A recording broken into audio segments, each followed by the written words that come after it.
साजिश की बाज़गश्त है तहरीक इंसाफ की तरफ से। आज पेशावर में इमरान खान साहब जो जलसा करने जा रहे हैं उससे बहुत से लोगों की एक्सपेक्टेशन यही है कि ये मामला शायद और अनारकी की तरफ और सियासत में शिद्दत आएगी, क्योंकि at every cost Imran Khan साहब एक्सेप्ट करने को तैयार नहीं हैं कि उनसे भी कुछ गलतियाँ हुई 2018 से लेकर आज तक, हुकूमत बनाने से पहले से लेकर अब तक।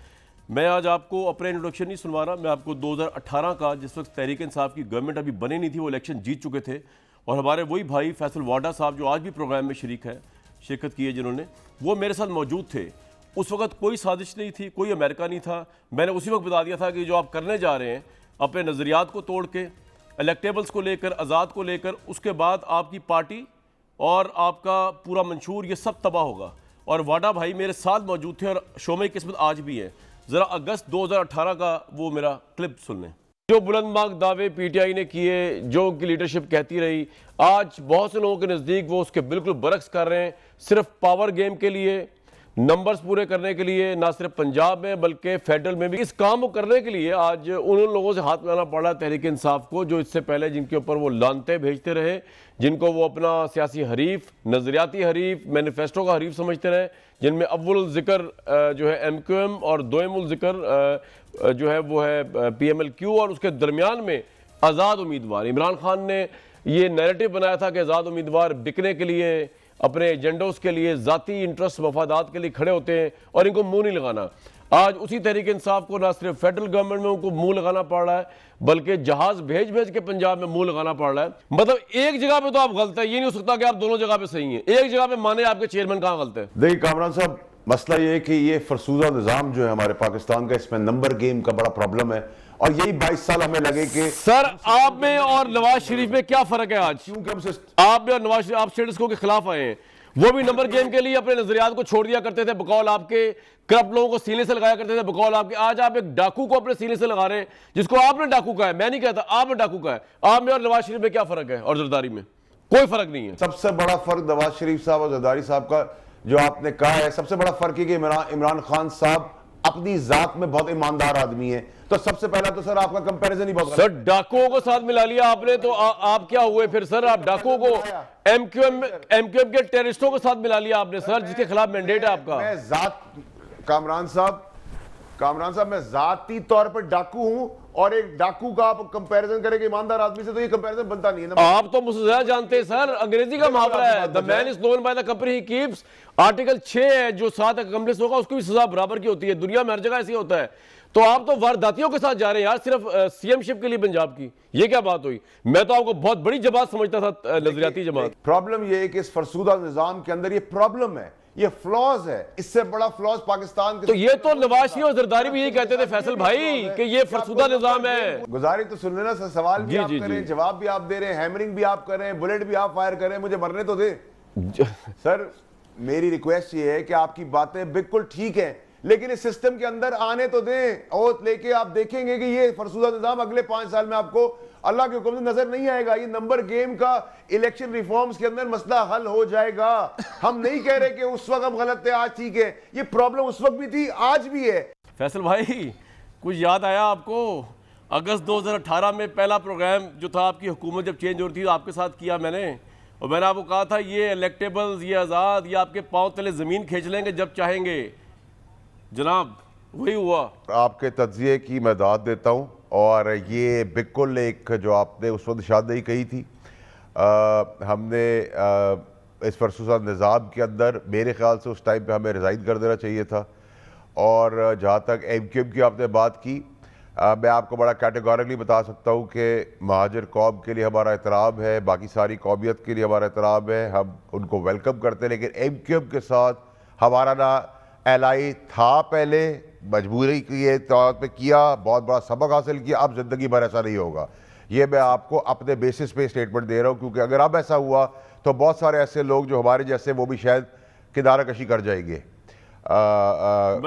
चाहे उसके लिए कोई भी कॉस्ट भरनी पड़े। You are always being realistic, और आप उन वजीरों में से रहे हैं जिन्होंने ऑब्वियसली हर मौके पे आके गवर्नमेंट को डिफेंड किया और बिला मगरूर हुए किया, इसलिए मैं आपको इस चीज़ का बड़ा अप्रिशिएट करता हूँ। लेकिन फैसल भाई ये बताएं कि ये जो अब साजिश की बाज़गश चल रही है यार, आप देखें हमने वो रिएक्शन भी जो है वो रिकॉर्ड किया जो पूरे पाकिस्तान में आया।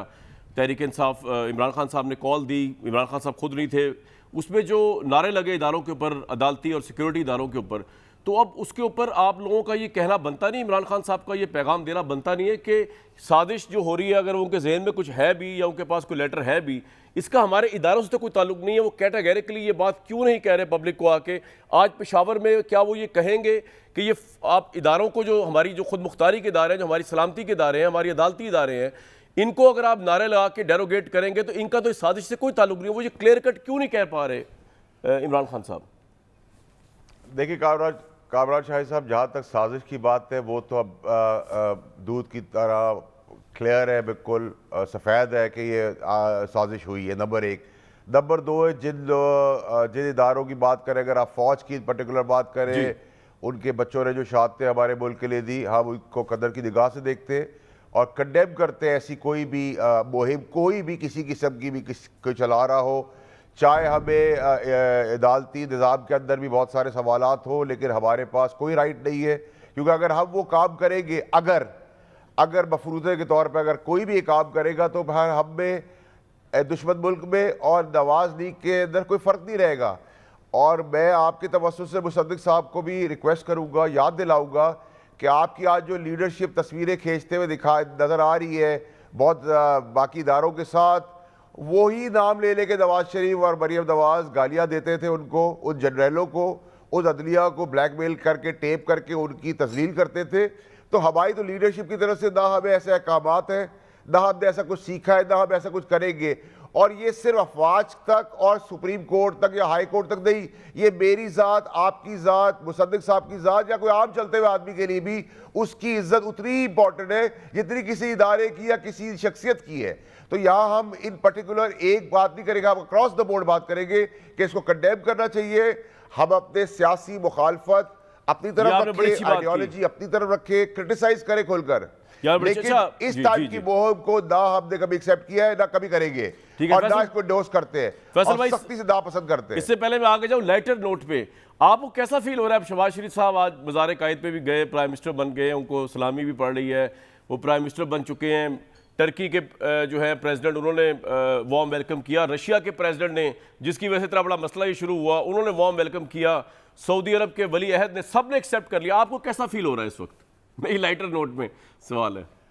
देखिए कामराज शाही साहब, इसको लाइटर नोट पे नहीं, इसको आप हार्ड नोट पे बात करें। देखिए बड़ा तकलीफ दे अमल है कि एक आदमी, एक शख्स जिसके ऊपर फर्द जुर्म आयद होनी थी और पूरी पाकिस्तानी कौम के आगे वो तमाशा बना कि उस दिन एक डायरेक्टर जो अपनी नौकरी कर रहा था, FIA का डायरेक्टर रिजवान, उसको छुट्टी भेज दिया गया, फिर उसका नाम ECL पर डाल दिया गया। और ये बनाना रिपब्लिक की तरह हम तमाशा देख रहे हैं कि कल अगर मफरूज़े के तौर पे मेरे ऊपर फ़र्ज़ जुर्म आयद होती है और वह वज़ीर आज़म बन जाता है और सारी चीज़ें ख़त्म हो जाती है, तो जब ये तमाशा देखेंगे अवाम, तो 30 साल से नीचे अवाम की उम्र है, तो रिजेंटमेंट तो आएगी। अब उस रिजेंटमेंट को लीडरशिप ने समझाना है कि गुस्से को वोट में कन्वर्ट करो, एहतजाज में कन्वर्ट करो, ना कि किसी को गाली दे के कन्वर्ट करो। ये लीडरशिप की जरूर रिस्पॉन्सिबिलिटी है। लेकिन अगर आप कहें कि ये लाइटर नोट है, ये बड़ा हार्ड फैक्ट है। इंसान का दिल रोता है जब आप एक इदारों को गालियां देते हैं और फिर उन इदारों के साथ खड़े होकर आप ओथ टेकिंग सेरेमनी के अंदर बैठे हुए हो, तो ये उन लोगों के लिए भी शर्मिंदगी का मुताब है जिन्होंने गालियां दी थी। और जो देख रहा है उसका तो दिल वैसे ही रो रहा है। मतलब जो मेरे बच्चे कुर्बानियां दे रहे हैं, मेरे भाई, जिनकी मेरी बहनें जो बेवा हो रही है, जो बच्चे यतीम हो रहे हैं, जो वर्दियों के साथ सो रहे हैं, वो क्या तमाशा देख रहे होंगे? उन पे क्या गुजरे होगी? हमारे बाप ने किस मुल्क के लिए जान दी है?